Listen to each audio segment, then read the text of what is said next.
이재명 대통령 축하드립니다. 신기록입니다. 미디어토마토 오늘 조사에 따르면 젠프 지지율은 61.5%를 기록 전주 대비 5.7% 폭등했습니다. 지난 조사 대비 부울경에서 10% 이상 급등한 게 큰 상황인데 부정평가가 뚝 떨어진 게 보이시죠? 아주 좋습니다. 재밌는 것은 양당의 지지율 역시 동반 상승하며 결집 현상을 나타내고 있는데 이번 조사가 고무적인 이유는 이렇게 여권에 불리한 질문이 있었는데도 이런 결과가 나왔기 때문입니다. 상당히 놀라운 상황이라 볼 수 있겠습니다. 다만 이 검찰개혁 부분을 젠프께서 조기에 진압하지 않았다면 타격이 꽤 심했을 겁니다. 총리와 함께 조기 진압하신 것은 정말 잘하셨는데 다만 걱정은 의료 문제가 다시 커질 수 있어 이 부분에 대해서 최근 화제가 된 분석 끝까지 봐주시고 여러분들의 생각 댓글로 부탁드립니다.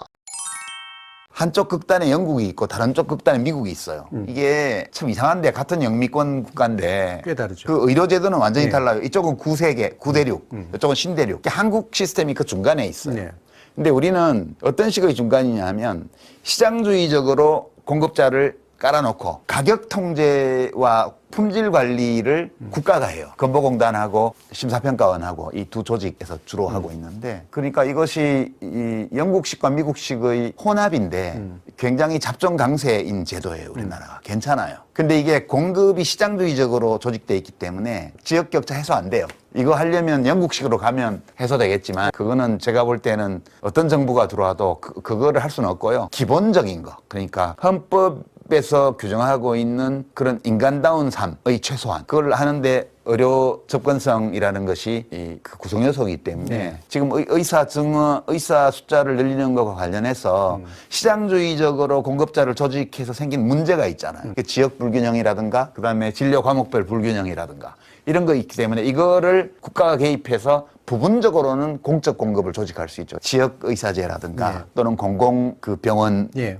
더 확충한다든가 이런 건 좀 할 수 있어요. 그러나 서울에 있는 대형 상급 종합병원 수준의 그런 막 방사선 치료기를 갖추고 있고 막 그런 거요. 감마 나이프 갖고 있고 막 암 수술을 막 착착 잘하고 이런 병원을 각 지역에 한다는 거는 우리 구조상은 불가능해. 그거는 의사 정원은 필요하고요. 필요한데 그냥 숫자를 늘리는 건 의미가 없고 시장에서 문제 해결을 못하고 있는 영역을 국가가 개입해서. 근데 지금 뭐 이제 논의가 좀 되고 있는 것 같은데 뭐 500명 이랬던 뭐 700명 이랬던 증원하되 그냥 증원하는 게 아니고 트랙을 따로 만들어야 돼요. 필수 과목 중에서 지원자가 거의 없거나 적은 이런 과목들하고 그다음에 지역, 군대 이런 데들 봉직 의사들을 길러내는데 트랙 따로 모집하고 그 교육비를 다 국가에서 대주고 일정 기간 동안 약속한 데서 봉직하도록 하고 약속 안 지키면 의사면허를 박탈하는 그런 방식으로 계약해서 그렇게 해서 일정 기간 원래의 계약대로 복무하고 나면 다시 자유시장 속으로 풀어주는 네.